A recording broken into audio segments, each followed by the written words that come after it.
Salut à tous et bienvenue sur AZ237. Il n'y a rien de plus dévastateur que des secrets et des non-dits dans une famille, car on ne sait jamais où ils peuvent mener, et encore moins les conséquences qu'ils pourraient entraîner s'ils venaient à être découverts.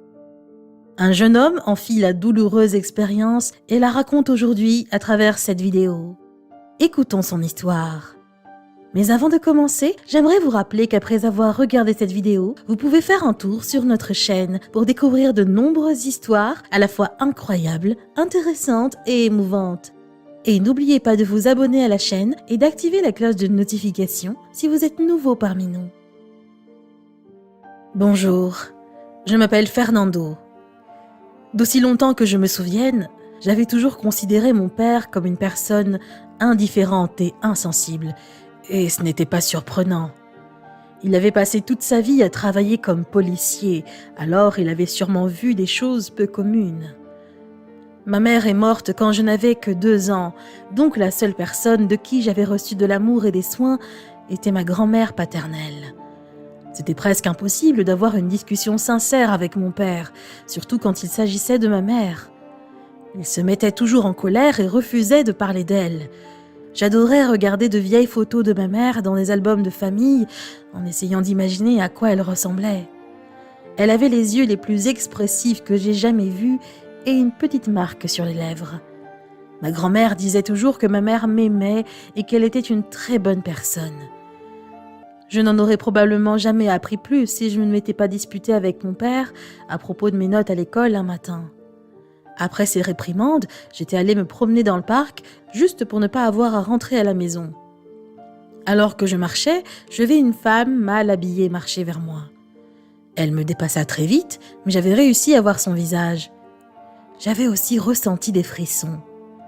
Ses yeux et cette marque sur ses lèvres, je savais que c'était impossible et que c'était probablement une énorme coïncidence. Mais mes jambes me portaient juste et me faisaient suivre cette femme. Elle a quitté le parc et a tourné dans une rue inconnue.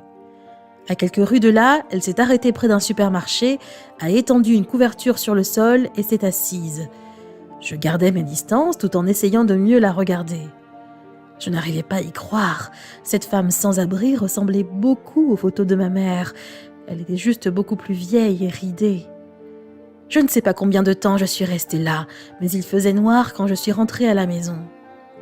J'ai immédiatement couru dans le salon et j'ai sorti un vieil album de photos.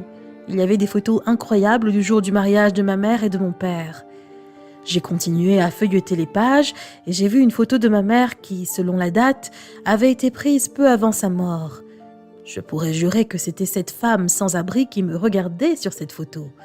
Je l'ai sortie de l'album et je l'ai mise dans ma poche. Le lendemain, après l'école, je suis allée directement à ce supermarché. J'ai dû attendre quelques heures jusqu'à ce qu'elle se présente enfin et s'asseye sur sa couverture. Je me suis armée et je me suis dirigée vers elle.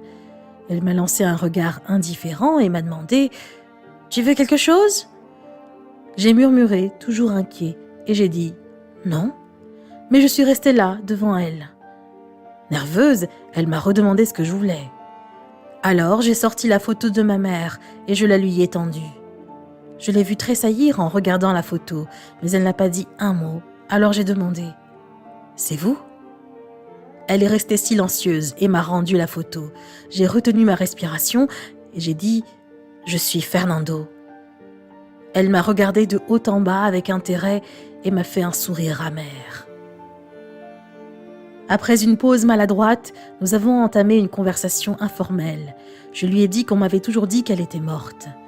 Je lui ai demandé de me raconter toute l'histoire, mais elle ne voulait pas en parler. Elle m'a aussi fait promettre de ne pas parler de notre rencontre à mon père. En rentrant chez moi, j'étais submergée de bonheur et de colère à la fois. Mon père m'a menti toute ma vie et a probablement obligé ma grand-mère à garder le secret aussi, me disais-je, mais je devais tenir ma promesse. Quand j'ai ouvert la porte d'entrée, j'ai salué mon père, j'ai serré les dents et je me suis dirigée droit vers ma chambre. Depuis lors, j'allais voir ma mère tous les jours après l'école. On parlait de tout, mais quand j'essayais de découvrir ce qui s'était passé il y a plusieurs années et comment cela en était arrivé là, elle évitait toujours de me répondre. Seulement, plus nous passions de temps ensemble, plus mon objectif était évident. Je devais sortir ma mère de cette situation, peu importe ce que cela prendrait. L'hiver approchait, alors je lui apportais des vêtements chauds et de la nourriture. De plus, je lui donnais tout l'argent que j'avais. Elle ne me demandait jamais rien, mais elle était toujours très reconnaissante pour ces petites choses. J'avais l'impression de devoir faire plus. Alors, je commençais à trouver des moyens de tirer plus d'argent de la poche de mon père et de ma grand-mère.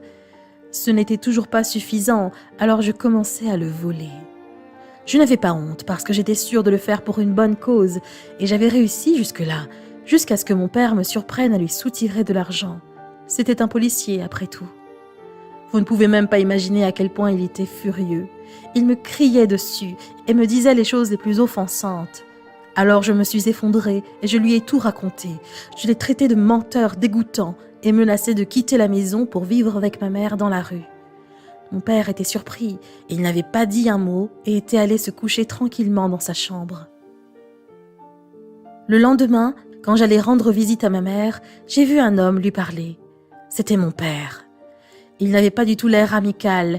Ma mère essayait de dire quelque chose, mais il ne la laissait même pas parler. Puis, il se tourna rapidement et s'en alla. J'ai vu qu'elle pleurait. Je me suis dirigée vers elle immédiatement. Mais quand elle m'a vu arriver, elle s'est levée soudainement et s'est enfuie. Malgré mes efforts, je n'avais pas pu la rattraper et j'étais plein de colère et de haine. Alors j'ai couru rattraper mon père dans la rue et je l'ai confronté.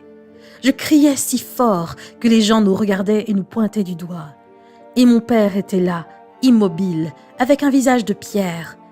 Il a attendu que j'ai fini pour répondre « Elle n'est pas celle que tu penses qu'elle est, c'est elle qui a tué ta mère et elle est partie. » J'étais là, étourdie au milieu de la rue. Je n'avais nulle part où aller que chez ma grand-mère.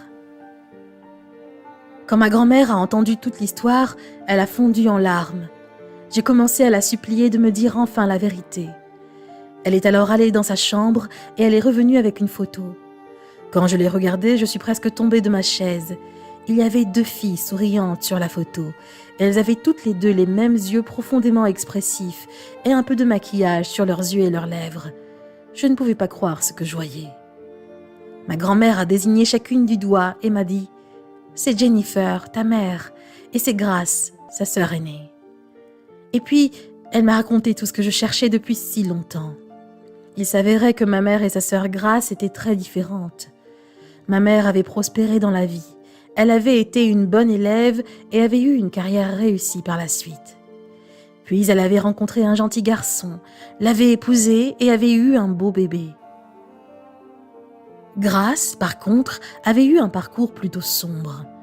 Elle avait abandonné l'école quand elle avait 15 ans et passé le clair de son temps à boire et à faire la fête avec ses amis.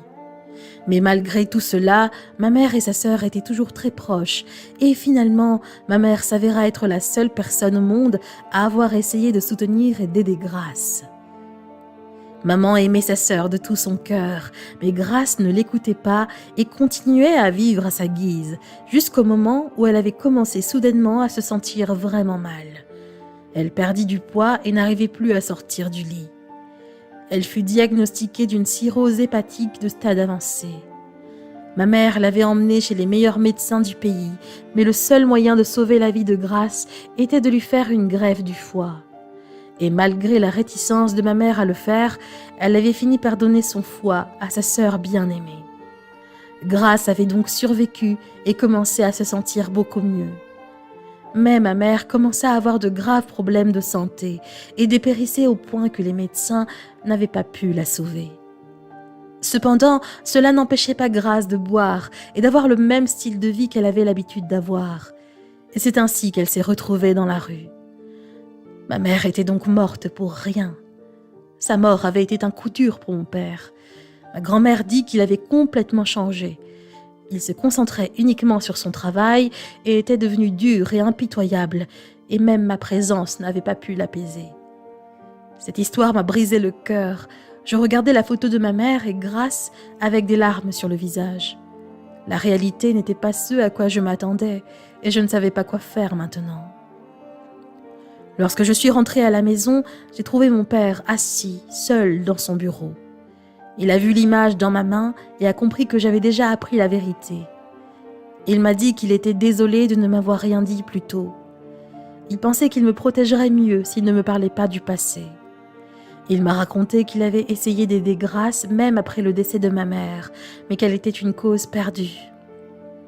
Quoi qu'il en soit, la vie a suivi son cours. Même si je connais désormais toute l'histoire de ma mère et de Grace, je descends la rue du supermarché de temps en temps pour voir si Grace est là, mais je ne l'ai plus jamais revue. Mon père dit qu'elle ne l'a plus contactée non plus. Au fait, nous nous entendons beaucoup mieux maintenant. Cette horrible histoire nous a rapprochés. Nous réalisons tous les deux à quel point il est important de s'écouter et de parler des choses, même si elles sont pénibles, pour éviter ces horribles malentendus. Quelle est votre opinion au sujet de cette histoire? Dites-le nous dans les commentaires. Si vous avez aimé cette vidéo, alors cliquez sur le bouton j'aime et partagez-la autour de vous. À très bientôt sur AZ237.